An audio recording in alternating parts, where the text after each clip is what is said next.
judged by the color of their skin, but by the content of their character. I have a dream today. In honor of the 50th anniversary of Martin Luther King Jr.'s famous "I Have a Dream" speech, the U.S. Embassy organized an essay contest called "I Have a Dream for Ukraine." Young Ukrainians were invited to write English-language essays about their hopes for the future of Ukraine.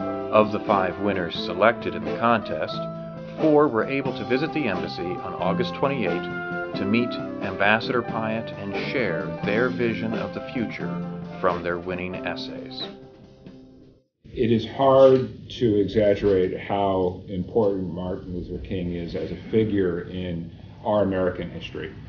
And I think about how much our country has changed in those now 50 years, and it really is quite remarkable. And you look at the kind of country that I was born into and what our country has begun. It's a source of tremendous inspiration. I read all of your essays, as I'm sure Tyrone did also. Yeah, and I was deeply impressed. First of all, just by all of your English language skills, the sophistication of the language and the argumentation that you mobilized.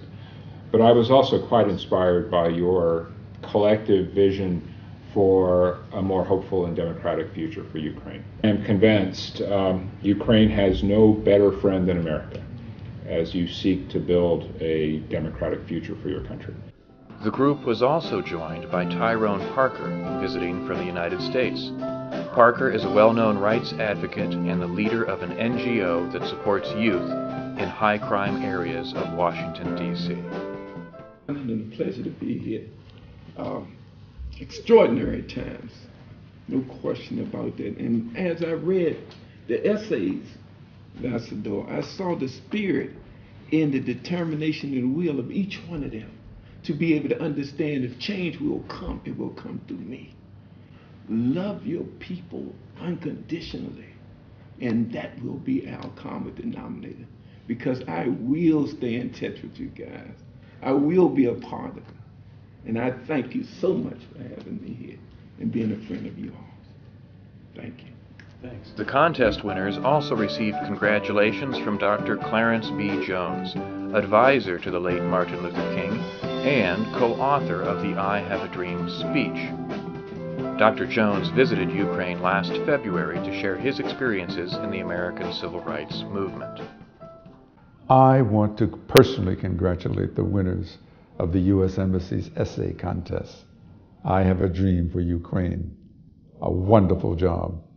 50 years ago, when I helped Dr. King write that famous speech, we wanted to communicate a vision for change that would improve civil rights and democracy in America.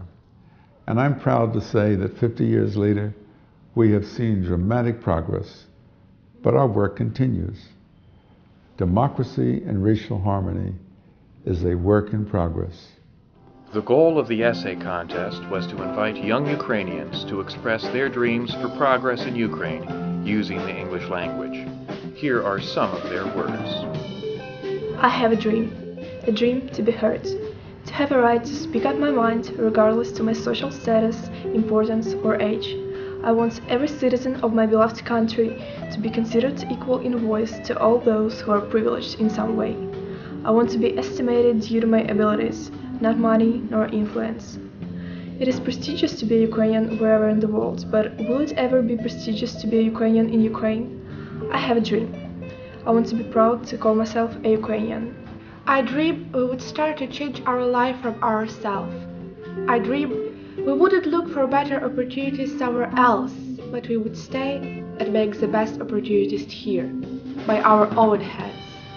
Yes, it won't be easy. For Martin Luther King Jr., it also wasn't easy, but he didn't give up.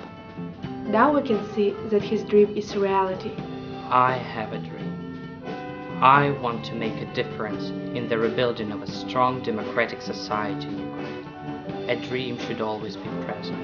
A dream is like a beacon in the night that helps you and guides you through all the intricacies and obstacles of the world today.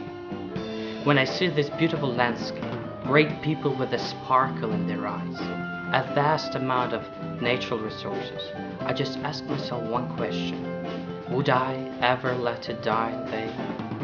Of course I wouldn't. We can shape Ukraine as a prosperous country, as a country that respects the democratic values, human rights. Throughout the years of persecution, we learned how to fight, but have we learned how to rule?